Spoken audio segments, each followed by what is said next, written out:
Harper Audio presents Dirty Blonde by Lisa Scottoline, narrated by Barbara Rosenblat.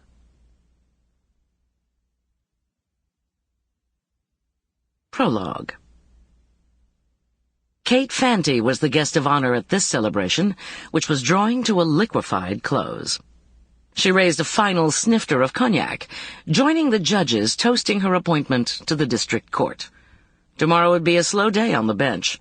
The wheels of justice weren't lubricated by Remy Martin. "To Judge Cate Fante, our new colleague," Chief Judge Sherman shouted, and the judges clinked glasses with a costly chime. Wrinkled cheeks draped their tipsy smiles, and their bifocals reflected the flickering candlelight. Their average age was 62, and an appointment to the federal bench was for life. At 39, Cate felt like she was joining the world's most exclusive retirement village. "Speech! Speech!" the judges called out, their encouragement echoing in the private room. Golden light glowed from brass sconces, and coffee cooled next to scalloped half-moons of creme brulee and bread pudding veined with cinnamon. "Speech, Judge Fante!" "Order in the court, you crazy kids!" Cate called back, rising with her glass and only apparent bravado. She managed a smile that masked her panic about what to say. She couldn't tell the truth, namely that she was secretly intimidated by a job described in the Constitution of the United States, or that she only looked the part, in a Chanel suit of butterscotch tweed, donned like overpriced armor. "Keep it short, Cate." Judge William Sasso formed a megaphone with his hands. "It's past my bedtime." Judge Gloria Sullivan chuckled. "Give her a break, Bill. We listen to you, and God knows what a trial that can be."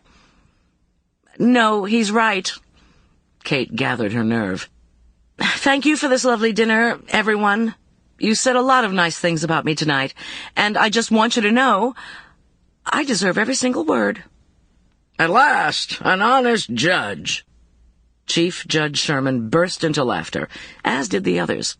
The young waiter smiled, hovering by the wall. The judges clapped, shouting, "Way to go! Well done!" "Thank you and good night." Cate mock-bowed and caught the waiter's eye, then looked away. She accepted the congratulations and goodbyes as the judges rose to leave, collecting their briefcases and bags. She grabbed her purse, and they all walked to the door, filing out of the Four Seasons restaurant. On the way out, Cate felt a soft touch on her arm and turned to see Chief Judge Sherman, tall and stooped at her shoulder, his sterling silver hair slightly frizzy. "Don't look so happy, kiddo. You're taking a major pay cut." Cate laughed. "Chief, you give fixed income a good name." Chief Judge Sherman laughed, as did Judge Jonathan Meriden, who fell into stride. Meriden was 50-something, conventionally handsome, with sandy hair going to gray, and a fit, if short, stature. Cate had a legal history with Meriden. When they were both in practice, he'd tried a securities case against her, and ended up losing the jury verdict and the client. Tonight, he'd acted as if all was forgotten.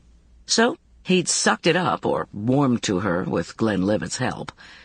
They walked out of the lobby into the humid summer night, and Cate played the good hostess, waiting until everyone had dispersed to grab the last cab. Inside, she leaned against the black vinyl as the cab lurched into light traffic. Its tires rumbled on the gritty streets, wet from an earlier thunderstorm.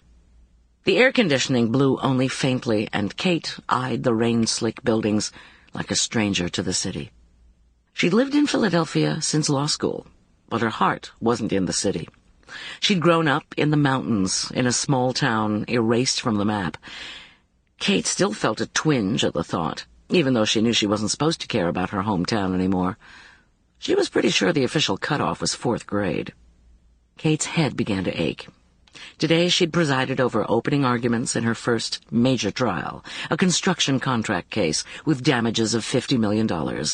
Fleets of pricey lawyers from New York had filed special appearances, and the witness lists contained more PhDs than most colleges.